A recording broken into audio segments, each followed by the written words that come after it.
The medical wing of the imperial vessel Eternal Dawn maintained a strict silence protocol. Princess Velshira lay in her isolation chamber, eyes open, staring at the bioluminescent ceiling panels that pulsed in time with her failing heartbeat. 17 days without sleep. Dr. Kestin checked the neural monitors for the 100th time, his antenna drooping with exhaustion. "Your Highness, please. The sedatives." "Don't work," Velshira whispered. Her voice was hollow. Her silver skin had dulled to ash gray.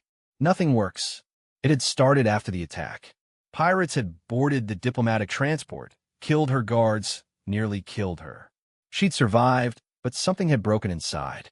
Every time she closed her eyes, she was back in that corridor, hearing the weapons fire, smelling the burnt ozone, feeling the terror. Without sleep, her body was consuming itself.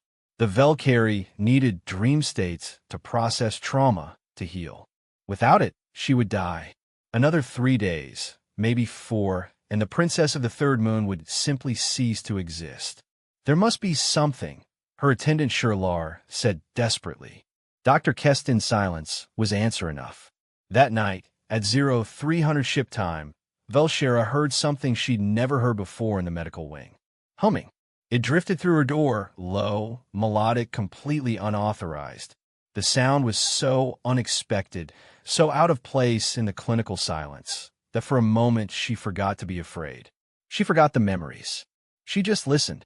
The humming continued, accompanied by the soft swish-swish of a mop on the floor. Velshira turned her head toward the door. Through the observation window, she could see him, the human janitor.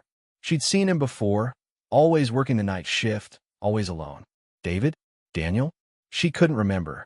He was mopping the corridor, completely unaware he was being watched, humming some tune from his homeworld. His voice wasn't particularly good. Humans rarely had the vocal range of other species, but there was something about it. Something warm. Something safe. Velshira felt her eyes growing heavy. Impossible. She fought it, terrified of the nightmares waiting behind her eyelids. But the humming continued, that simple human melody washing over her like waves on a shore.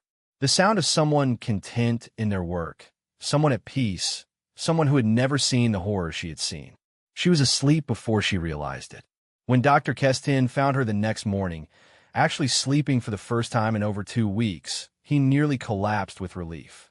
But when Velshira woke, truly rested for the first time since the attack, she immediately asked, "The human, the one who cleans at night, is he here? The janitor?" I suppose so, Your Highness." "What?"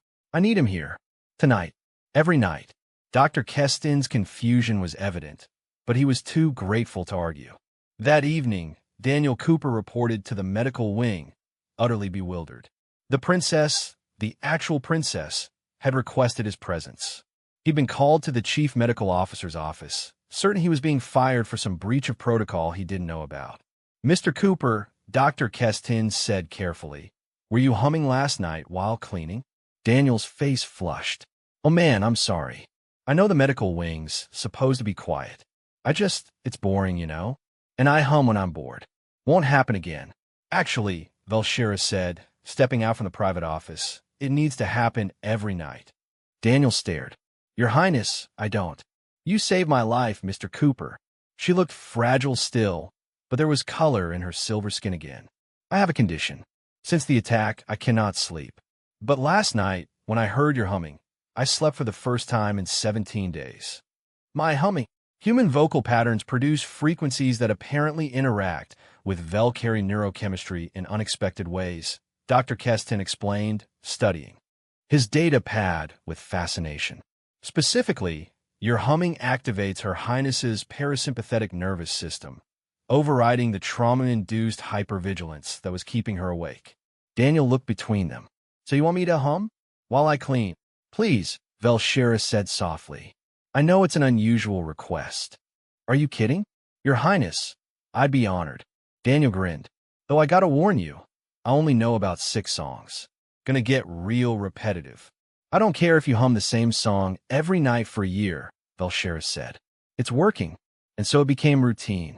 Every night at 0300, Daniel Cooper would arrive at the medical wing with his cleaning supplies.